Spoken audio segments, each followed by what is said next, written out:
गांव में fashion show. शहर की फैशन डिजाइनर रितु की शादी गांव के जमींदार शेर सिंह से हो जाती है।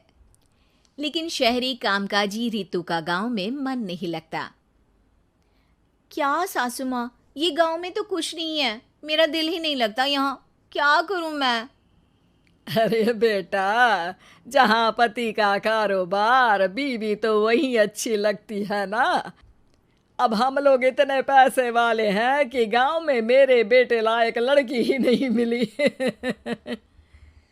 अरे माँ, मैं तो ये बोल रही हूँ कि क्या करूं जिससे मेरा थोड़ा दिल लगे। अरे बेटा, मैं भी शहर की थी। यहाँ आकर मैंने गांव में स्कूल खोल लिया। बच्चों को पढ़ाती थी तो मन लग जाता था। तू भी कुछ देख ले जिससे गांव की बहू बेटियों का भला हो जाए और तेरे जमींदार ससुर जी का नाम भी हो जाए। रितु क्या करती, फैशन डिजाइनिंग वाले कपड़ों को गांव की औरतों पर कैसे ट्राई करती। लेकिन एक दिन, अरे क्या बात है डार्लिंग, बड़ी जल्दी उठ गई। और ये हाथ में फेविकॉल और कागज, कहाँ जा रही हो? मैंने सोच लिया है कि मैं अपना फैशन बुटीक खोलूंगी। गांव की औरतों को सजा धजा कर फैशन शो करूंगी और यहाँ की औरतों को भी शहर के फैशन से वाकिफ करवाऊंगी। फैशन और यहाँ की औरतें, अरे इन लोगों को तो बस चूल्हा चौका आता है।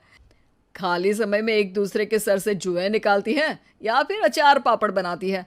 इन लोगों के बस की नहीं है फैशन को समझना। लेकिन रितु मानती नहीं। वो पूरे गांव में पोस्टर चिपका देती है कि किसी को भी नए डिजाइन के कपड़े पहनने का शौक है तो जल्दी जमींदार की बहू से मिले।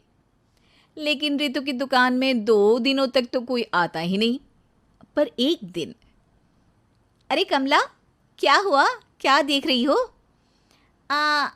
ये पुतला देख रहा है दीदी। क्या दिख रहा है इसमें ऐसा? अब देखो तो दीदी, ये पुतला मेरे जैसा ही है ना, पतला दुबला लंबा, बस मैं काली और ये गोरा। तू ये बता, इस पुतले के कपड़े तुझे कैसे लग रहे हैं? अरे कपड़े तो बहुत ही सुंदर है दीदी, लेकिन तू ना बस कल इसी समय आ जाना और अपने जैसी 2-3 और को भी ले आना। अगले दिन कमला 2 लड़कियों को लेकर आ जाती है। रितु उन लोगों को अपने हाथ के सिले कपड़े पहनाती है और घर भेज देती है। उन लोगों को गांव की दूसरी औरतें भी देखती हैं। और फिर क्या, अगले दिन रितु जब दुकान खोलती है तो सामने बहुत सी औरतें उसके बनाए डिजाइनर कपड़े पहनने को तैयार खड़ी होती हैं। तुम लोगों को कपड़े के साथ ही हल्के मेकअप और स्किन केयर की भी क्लास देनी पड़ेगी। रितु गांव की औरतों को फैशन का ज्ञान देने में लग जाती है। एक दिन रितु का पति कहता है, अरे रितु, तुम्हारी फोटो पेपर में आई है। क्यों भाई, ऐसा क्या कर दिया मैंने, क्या लिखा है? अरे लिखा है गांव में होगा अब फैशन वीक।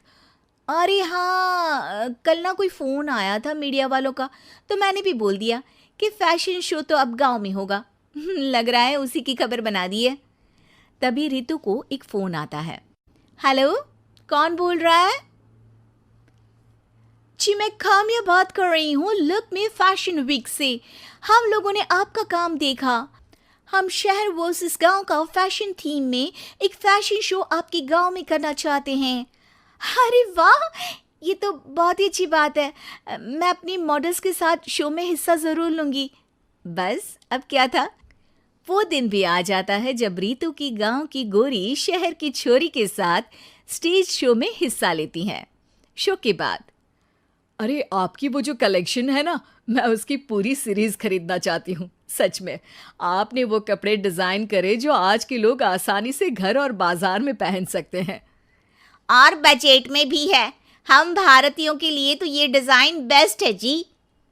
वैसे आपने क्या सोचकर ये कपड़े बनाए और आप इसे कितना आगे और लेकर जाना चाहती हैं? औरतें और फैशन एक दूसरे के पर्यायवाची है। तो ये किसने कहा कि गांव की औरतों को डिज़ाइनर कपड़े पहनने का हक नहीं? मेरा मानना है कि शौक सभी औरतों में होता है। ज़रूरत है तो बस उसे जगाने की, उनके हिसाब और बजट के कपड़ों की, जो मैंने बनाए और सबको पसंद भी आए। अब रितु का गांव हर जगह प्रसिद्ध है, ना सिर्फ रितु के लिए बल्कि वहाँ की औरतों की फैशन के लिए भी।